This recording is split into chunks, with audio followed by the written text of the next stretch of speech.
Hello again, it's Mr. Pete, your YouTube shop teacher, and this is number 89B, the answer portion of my What Is It Mystery Tools series. I hope you watched 89A so you know what I'm talking about.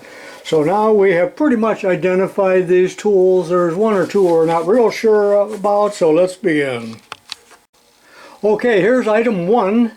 And it's marked IBM. Most everybody knew that, so this would have been in the kit of a business machine repairman. I thought it was for typewriters, but I made up a sample of a typewriter arm, you know, that has the little letter on the end. I don't know what you call it.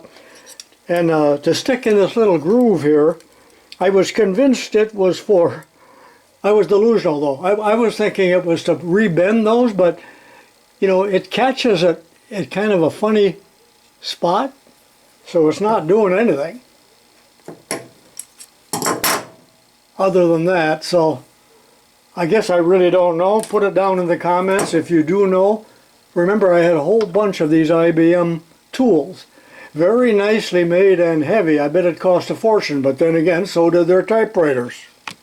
Number 2 came from Roger Taylor. Remember, it's a cheap vice grip with some kind of attachment, and I had no idea what it was, but several people said it is used to repair tennis rackets or racquetball rackets or snowshoes or something of that nature. I don't really know, but I guess that's what it is. Item 3 is made of cast iron, and the only marking on it is Japan and Roger Taylor.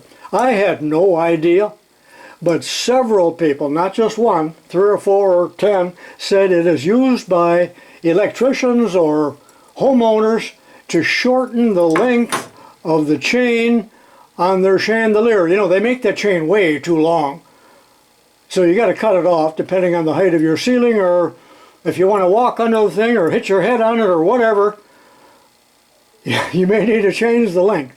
So I made up this chain out of solder, but here is how it works according to what I'm told. Remember, there's some poor guy up on a stepladder doing this. So this would open it, and then you could remove one or several. My dad would just tie them up at the top. He never did remove them. And then these little notches right here are used to close it again. So if you've ever examined a chandelier chain, you know that it's not real strong. You could not swing on them like they did in the old cowboy movies when they had a brawl in the saloon. See what I mean? I guess I'm just strong.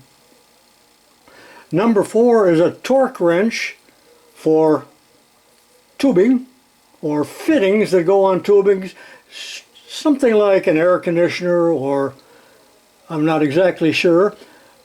And I had this all covered. You could not read that, but there's the company in California, and it's called a Livermont torque stop. And on this side, the serial number and the torque setting, preset at the factory, is 50 inch-pounds. There's a model and serial and all of that.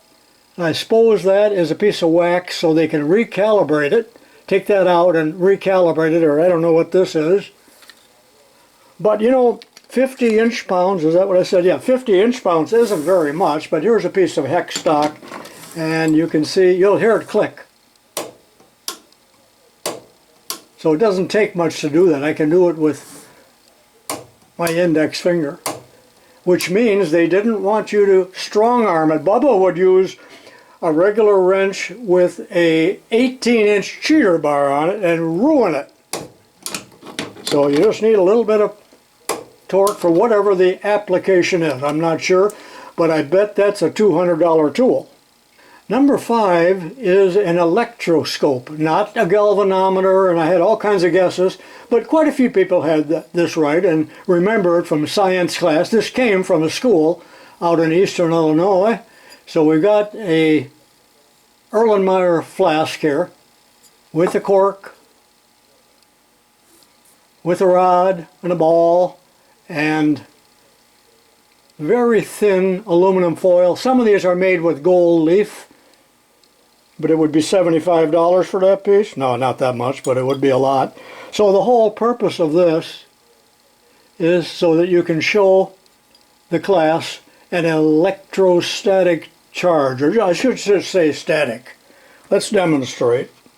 I still remember my physics teacher, Orville Bauer, the big brown bear we called him, and he would have glass rods and a hard rubber rod and wool and silk and everything, but you can take, as I said, I'll take my cheap pocket comb here and comb my filthy hair just a little bit, and I am creating static electricity.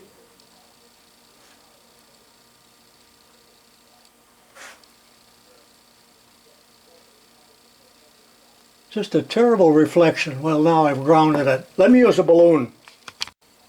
Okay, I'm taking one of Henry's balloons and rubbing it in my hair.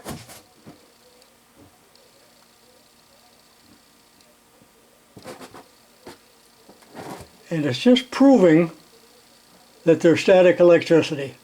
That's all it's doing.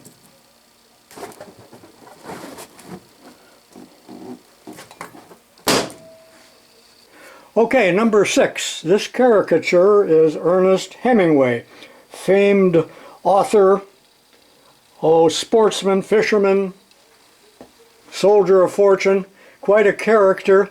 But did you know in about 1961, I forgot the exact year, he went to Ketchum, Idaho and blew his own head off with a shotgun.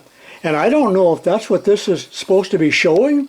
There he is with a gun, or was this created before he died? But I see there's a date here, 1969. I'm not sure what year he died, but it seems kind of gory, really, that they're showing something like this, because that's how he died. He was very troubled mentally and near the end. And I threw this in as a bonus extra credit. I thought maybe it was for wood, for sculpture. And notice that there's a radius